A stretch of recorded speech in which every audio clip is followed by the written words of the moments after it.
I got to San Diego in 1975, came out of Stanford Law School, came to work downtown at a firm called Gray Carey, and one of the fellows who was also a young lawyer at that time, a few years ahead of me, was a guy named Danny Broderick.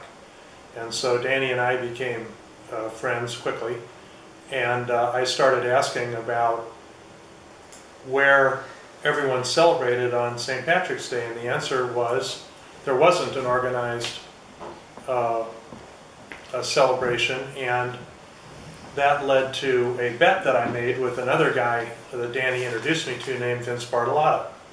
And I bet Vince a bottle of Bushmills that I could put more people in a place called Quinn's Pub on St. Patrick's Day 1976 than he could. And Harry Quinn had a pub about 6 blocks from the place where I was renting at the time, and I'd gotten to know him, and I went and cut a deal with Harry that he would have live music from noon until closing time, and he would set up kegs in 3 of the corners of the bar at Turquoise and LaJolla Blvd, and that I'd fill the place. And so come St. Patrick's Day, a number of the people at my firm, which was the largest law firm in town, so I had some bodies, including some paralegals, which made a big difference in attracting some of the boys, all rolled out to Quinn's Pub, and Vince showed up, and he'd been in town for a lot longer, and he had a lot of other buddies, and so pretty soon we had a full place. Now Harry lived up to his deal, other than the live music from noon to 4 was a black fellow playing the blues, which wasn't exactly what we were looking for. So when he took a break, I got 4 of the paralegals up on the stage with me just to sing When Irish Eyes Are Smiling. And the next thing we knew, a guy came up out of the crowd who I'd never seen before and started playing the piano right along with us and never missed a beat. His name was Michael Joseph Reidy. And before too long, another fellow popped up out of the crowd, and he told a couple of poems, and his name was Robert McNamara. So it was the beginning, as they say in Casablanca, of a beautiful friendship. And a lot of those boys became presidents of the Friendly Sons along the way, along with, of course, Mike Neal, who was there as well, and Leo Sullivan, who will argue with you about what year it was, but it was 1976 for the record.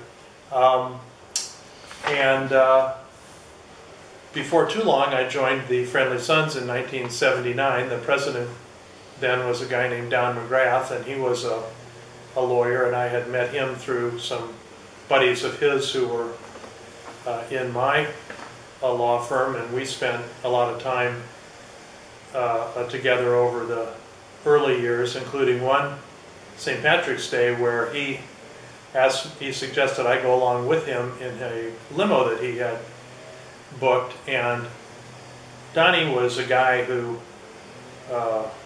had a tendency to irritate people, particularly after he was a bit the worse for drink taken, and so he had learned the hard way that he needed to help manage his behavior on St. Patrick's Day.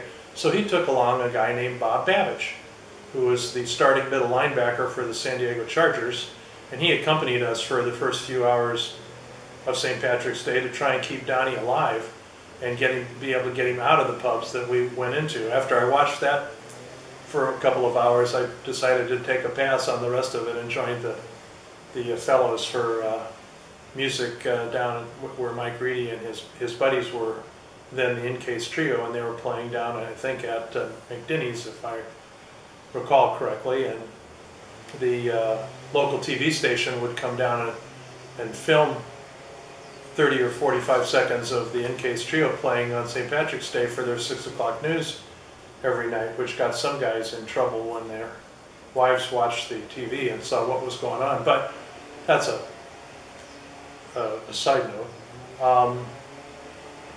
So fast forward a few years, and a fellow named Mike McCarthy was the president of the Friendly Sons, one of the finest gentlemen and nicest guys that you could ever want to meet, and he leaned on me to agree to join the board of directors of the club, and that was the start of a 6 or 7 year process that ended up with me becoming the president in 2002, and so that was the evolution of that whole story and how I ended up as one of the presidents of the Friendly Sons of St. Patrick.